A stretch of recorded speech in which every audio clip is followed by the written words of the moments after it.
पाशा साहब, आपका स्वागत है। आपसे शुरू करती हूँ। ये जो भाषा, जिस तरीके की भाषा का इस्तेमाल डोनाल्ड ट्रंप ने किया है, आखिर क्यों किया? और ये जो साथ में गाली तो दिया और धमकी भी दी कि मंगलवार को बिजली संयंत्रों पर और पुलों पर वो हमला करने जा रहे हैं, और ये भी बताया जा रहा है कि आज रात को 10:30 बजे इंडियन टाइम पर वो एक प्रेस कॉन्फ्रेंस भी कर रहे हैं। जी सर। जी, धन्यवाद नीलू जी। जब आप ये ट्रंप का ट्वीट पढ़ रहे थे 1 से 2 बार, मुझे कुछ शर्म आ रही थी कि इतने महान सुपर पावर देश के राष्ट्रपति, जो वहाँ लाखों के लोग इस उम्मीद में उनको इलेक्ट करे कि ऐसी भाषा प्रयोग करे जिससे मेरे ख्याल से ज्यादातर अमेरिकन सिटीजन जिनको जो इलेक्ट किए है वो शर्म से सर झुका के अपने आप से पूछ रहे हैं कि क्या ये हमने ठीक किया इस प्रेसिडेंट को इलेक्ट करके, या इसको इम्पीच करना है, ये इस काबिल नहीं है इस बड़े ओहदे पे एक्सल्टेड पोजीशन पर रहने के लिए। तो सिर्फ अमेरिका में ही नहीं इसकी आलोचना हो रही है, पूरी दुनिया में हेड्स ऑफ स्टेट, गवर्नमेंट्स और ऑफिशियल्स शौक में हैं कि ये जैसा उन्होंने एमबीएस को भी कुछ दिन पहले ऐसी foul language and parliamentary language उन्होंने इस्तेमाल किया।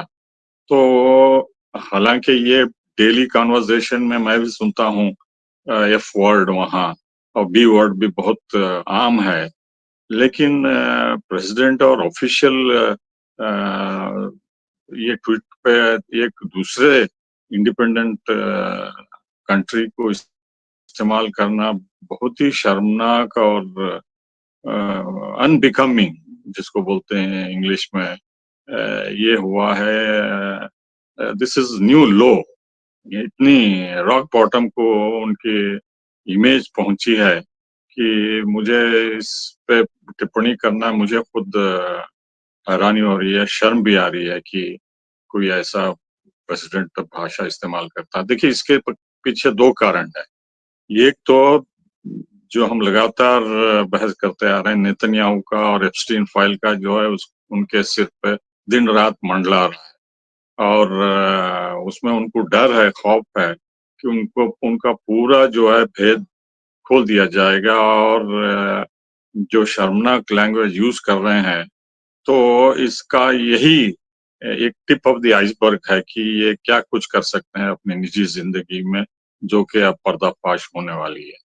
दूसरा ये है कि ये मिलिट्री फ्रस्ट्रेशन भी है, जो उन्होंने ईरान पे जंग करके इस मोड़ पे अमेरिका को ला खड़े हैं, जहां पेंटागन में बगावत हो रही है, मिलिट्री ऑफिसर्स को डिसमिस करना पड़ा या रेजिग्नेशन मांगना पड़ा। अब ये भी सुनने में आ रहा है कि वहाँ जो लोग भेजे जा रहे हैं लड़ने के लिए ईरान के खिलाफ ग्राउंड ऑपरेशंस के लिए, वहाँ भी बगावत हुई बोल के कई रिपोर्ट्स आ रहे हैं। ये बहुत ही चौंकाने वाली बात है। सुबह से मैं देख रहा था कि जैसा इजराइल में रिजर्व पोस्ट जाने से 5वीं बार 6वीं बार मना कर रहे हैं, और वहाँ के आर्मी चीफ पार्लियामेंट को, कैबिनेट को बताना पड़ा कि हम आगे नहीं लड़ सकते, हमारी फौज टूटी हुई है, और आगे बहुत दर्दनाक नताइज होंगे बोल के। तो ये फटीग और ये रेबेलियन अमेरिकन आर्म फोर्सेस पर भी अगर होने लगा, तो जिसके झलक हम गेराल्ड फोर्ड और दूसरे इसमें देखने लगे, तो अब इनके दुश्मन जो भी उनके हैं, चीन और रूस और ईरान, इससे साफ उनको नजर आ रहा है कि अमेरिका का बल जो है टूट पड़ा है। और ये लैंग्वेज पावर प्लांट्स और ब्रिजेस की, मतलब सिविलियन इंफ्रास्ट्रक्चर खुले आम वो धमकी दे रहे हैं कि वो बर्बाद करेंगे और स्टोन एज को भेजेंगे। मतलब उनके लिहाज से यूएन चार्टर का कोई महत्व नहीं है, और इंटरनेशनल लॉ और किसी का डर नहीं है, इंटरनेशनल कोर्ट ऑफ जस्टिस या आईसीसी या पब्लिक ओपिनियन। ये ओपनली ब्रेजनली जो है थ्रेटन कर रहे हैं। तो इससे ईरान जो है अप्रोप्रिएट कंक्लूजन्स ड्रॉ कर रहा है कि ये जो है ये डिफीटेड प्रेसिडेंट हैं और इनको मुंह तोड़ जवाब देना बोल के उनके स्पोक्समैन ने साफ कर दिया कि हम इसका जवाब देंगे बोल के। अब जवाब क्या होगा ईरान का, तो 1-2 मिनट में मैं बता दूंगा कि जैसा वो कहते आ रहे हैं इजराइल पे लगातार जोर से बमबारी करेंगे और हिजबुल्लाह से कोऑर्डिनेट करके वो हाइफा से लेके पूरा नॉर्दर्न इजराइल पे बमबारी कर रहे हैं और काफी नुकसान हुआ है। उसके अलावा जो फौज वो इजराइल लेबनान में लितानी नेवर तक भेजना था, अभी बड़े पैमाने पे भेजे नहीं है, छोटे-मोटे गुट ईस्टर्न वेस्टर्न सेक्टर से जा रहे हैं, लेकिन उनको भी मारा जा रहा है, उनके टैंक्स को भी मारा जा रहा है। तो इस लिहाज से जो है इजराइल कहीं आगे नहीं जा रहा है और हिजबुल्लाह और ईरान के कोऑर्डिनेशन के अलावा हूती भी जो है इलात पोर्ट पे जो रिपेयर हो रहा था पिछले 1 साल से जो बंद पड़ा था, वहां पे भी बमबारी करके जो कुछ भी बचा था वो भी तहस-नहस कर रहे हैं। उसके अलावा सबसे डर बड़ा ये है कि खाड़ी के देशों का जो इंफ्रास्ट्रक्चर है, धीरे-धीरे ईरान उसको भी टारगेट कर रहा है। जैसे कुवैत में लगातार बमबारी से कुछ सिविलियन सेक्टर्स को भी इफेक्ट हुआ है। तो अब आशा की जाती है कि यूएई में और दूसरे खाड़ी के देशों में भी जो है ब्रिजेस और ये आईटी कंपनीज के अलावा ऑयल और गैस फैसिलिटीज जो कुछ भी बचे हैं, ये अमेरिकन अड्डे जो अभी भी यूज किए जा रहे हैं एक तरीके से, उसको भी निशाना करेंगे और हो सकता है सिविलियन टारगेट्स को भी ईरान भी फ्रस्ट्रेशन में आके उसको भी टारगेट करे। हालांकि मैं ये मानने को तैयार नहीं है कि वो भी वॉर क्राइम्स उसी लैंग्वेज में इस्तेमाल करेंगे, लेकिन कुछ ना कुछ कोलैटरल डैमेज होगा अगर गैस पाइपलाइंस या रिफाइनरीज वहाँ नजदीक हैं डिसैलिनेशन प्लांट के, तो उस पे भी इम्पैक्ट हो सकता है और वहाँ जो लाखों के इमिग्रेंट्स हैं, उन पे असर हो सकता है, हाँ, भारतीयों के ऊपर भी।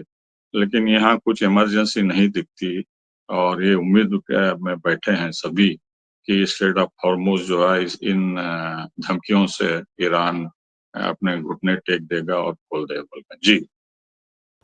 मैं अब ब पाशा से भी करना चाह रही हूँ क्योंकि कुछ खबरें आ रही हैं सीज़ फायर को लेकर पाशा साहब, उसके बाद फिर मैं मीनू जी के पास आऊँगी कि ईरान और अमेरिका के बीच 45 दिनों के सीज़ फायर की कोशिश चल रही है।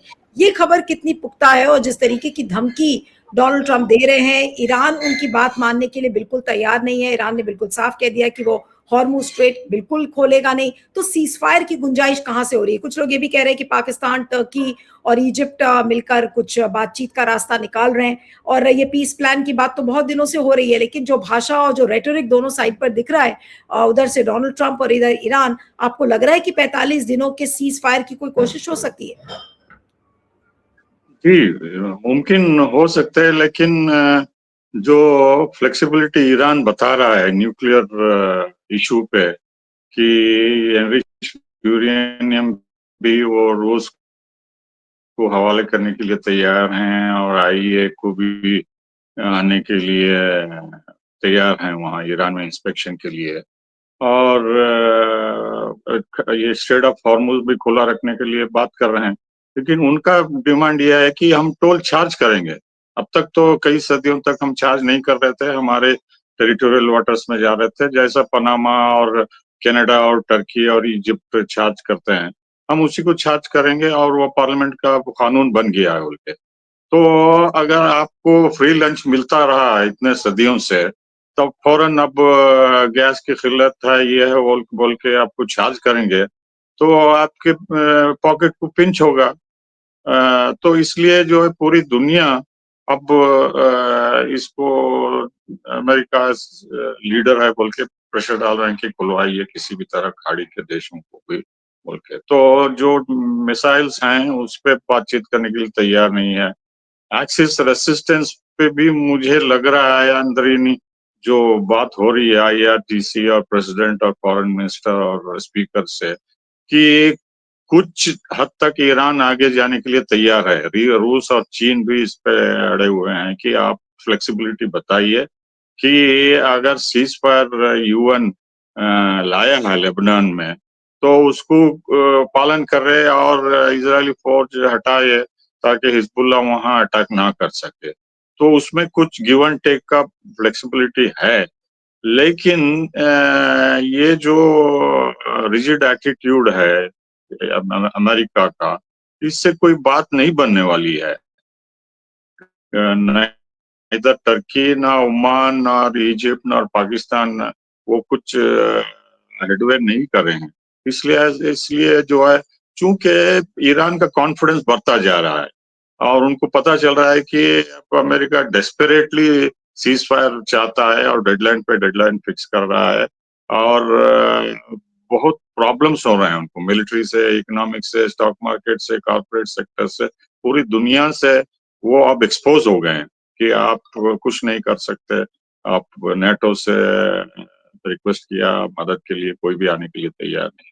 जो ब्रिटेन का 35 नेशन का था वो भी डेड एंड पहुंचा है, कोई भी आगे आने के लिए तैयार नहीं। तो इस लिहाज से जो है ईरान स्ट्रेटेजिक माइंड अमेरिका का और पूरी दुनिया का बारीकी से एग्जामिन कर रहा है। उनको पता है कि वो डिप्लोमेसी में भी जीत सकते हैं अगर स्टेट फास्ट रहे और एंड्योरिंग कैपेसिटी उनकी लगे रहे। तो मेरा ख्याल से ये 45 डेज या जो भी सीजफायर की बात हो रही है, मुझे नहीं लगता कि कुछ पेशरफ्त होगी या आगे बढ़ेंगे इसमें। जी।